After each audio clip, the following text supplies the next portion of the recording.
네, 월요일 아침입니다. 주말 사이에 내린 비 덕분인가요? 가을이 한층 깊어진 것 같죠? 오늘은 절기상 이슬이 서리로 변한다는 한로입니다. 한로답게 다소 쌀쌀하다는군요. 자, 10월 8일 손석구의 손안의 신문 시작해보겠습니다. 일면부터 보시겠습니다. 오늘 자 일면은 김정은 북한 위원장과 마크 폼페이오 미국 국무장관이 나란히 등장해 있습니다. 보이시죠? 자, 오랜만에 만나서인가요? 환하게 웃고 있군요. 뭔가 대화가 잘 되나 싶기는 한데, 자, 늘 그래왔듯 포커페이스일 수도 있다는 것 염두에 두셔야 되겠습니다.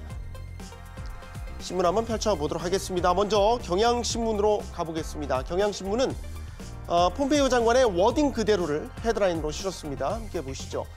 자, 김정은과 또 한 걸음 디뎠다. 어제 북한을 방문한 폼페이오 장관, 김정은 위원장을 면담했고요. 가급적 빠른 시일 안에 북미 정상회담을 개최하자는데 의견을 모았다고 전하고 있습니다. 자, 사진은 뭐냐 하면 우리 신문 기자들이 가서 찍은 사진이 아니고요. 폼페이오 장관의 트위터에 올라온 사진입니다. 자, 다음은 동아일보로 가보도록 하겠습니다. 자, 그렇다면 이번 방북의 성과는 무엇일까? 기사에서는요, 이렇게 짚고 있습니다. 북한은 영변 핵시설 폐기에서 한 발 더 나아갔고, 미국은 비핵화 동시 행동에 논의에 나섰다. 이런 성과가 있다라고 기사에서는 분석하고 있습니다. 조금 더 구체화해 볼까요? 영변 핵시설 폐기는 실상 미래 핵입니다. 미래 핵에 대한 문제이기 때문에 미국이 늘 부족하다라고 얘기를 했었죠. 그래서 북한이 무언가 현재 핵에 대한 조치를 꺼내들지 않았을까 예상하는 바고요. 미국은 아시다시피 선비핵화, 후종전선언을 고집해 왔죠. 자, 그런데 이번에는 동시 행동, 동시에 비핵화와 종전선언이 이루어질 수 있다. 이를 위한 논의를 시작했다. 가능성을 위한 태도 변화를 보였다는 것이고요.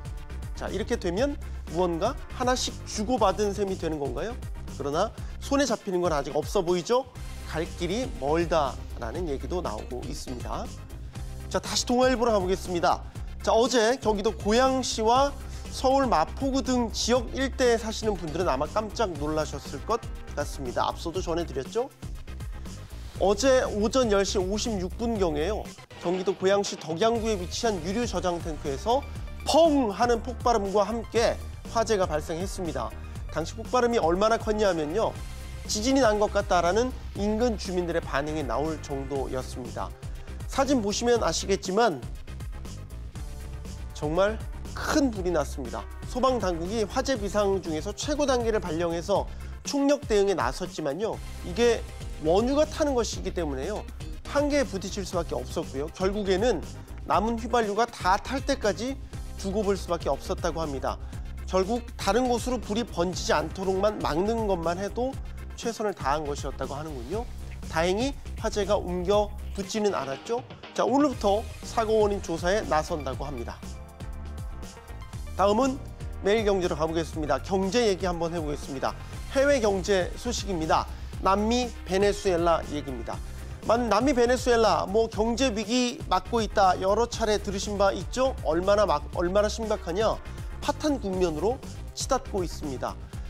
화폐 개혁까지 단행을 해서 화폐 가치를요 10만 분의 1로 절하를 시켜버렸는데 아무 소용이 없다고 합니다. 통제 불능 상태라고 하는군요.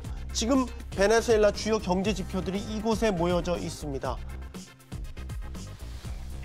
아무것도 먹혀들지 않는 게 현실인데, 물가는 보시는 것처럼 치솟고 있고요.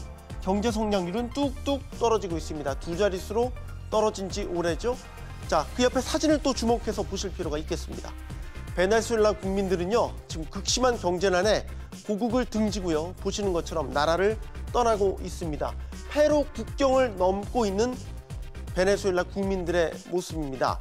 매일경제는 전체 타이틀에서 이 베네수엘라 사태를 포퓰리즘의 비극이라고 타이틀을 이렇게 달았군요. 자, 경제가 보시는 것처럼 엉망이 되면 국민들이 등을 돌리게 됩니다. 우리에게도 시사하는 바가 적지 않습니다. 자, 다음 기사로 가보겠습니다. 조선일보로 이번에는 가보겠습니다. 지난주 토요일에 혹시 서울 여의도 오셨던 분 계셨는지 모르겠습니다. 뭐가 있었냐? 바로 불꽃 축제가 열렸습니다. 한화그룹에서 매년 주최하는 큰 행사죠. 불꽃놀이 구경하기 위해서 해마다 이때쯤 되면 많은 인파들이 여의도로 몰려드는데요. 자, 같은 날 일본에서도 3대 불꽃 축제라고 하는 행사가 일본에서도 열렸다고 합니다. 조선일보는 축제가 끝난 뒤의 모습을 우리나라와 일본을 비교해서 보시는 것처럼 기사로 전하고 있습니다. 어디가 우리나라고 어디가 일본일까요? 맞춰보실래요?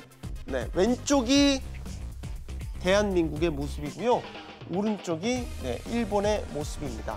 똑같이 불꽃 축제를 하고 난 뒤의 모습입니다. 별로 설명이 필요 없을 것 같습니다. 우리나라는 쓰레기 더미가 됐고요. 일본은 깨끗하게 치워져 있군요. 일본이 우리한테 욕먹을 짓 참 많이 하는 나라이긴 한데 이런 성숙한 시민의식만큼은 참 부럽다는 생각을 여러 번 하게 됩니다. 잘하는 건 배워야 되겠죠? 네, 다음 기사입니다. 그래도 우리에게는 일본에 없는 무언가가 있습니다. 바로 BTS입니다. 방탄소년단 기사 함께 보시죠. 자, 미국 뉴욕에서 공연을 했군요. 대단했습니다.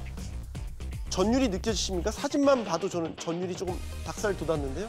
예상하시겠지만 보고도 믿기 힘들 정도로 어마어마한 인기였습니다.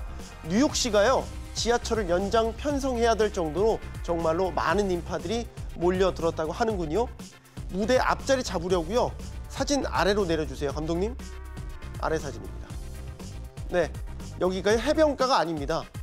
전날부터 공연장 인근에 이렇게 텐트를 치고요. 앞자리를 차지하기 위해서 기다리고 있는 BTS 팬들의 모습입니다.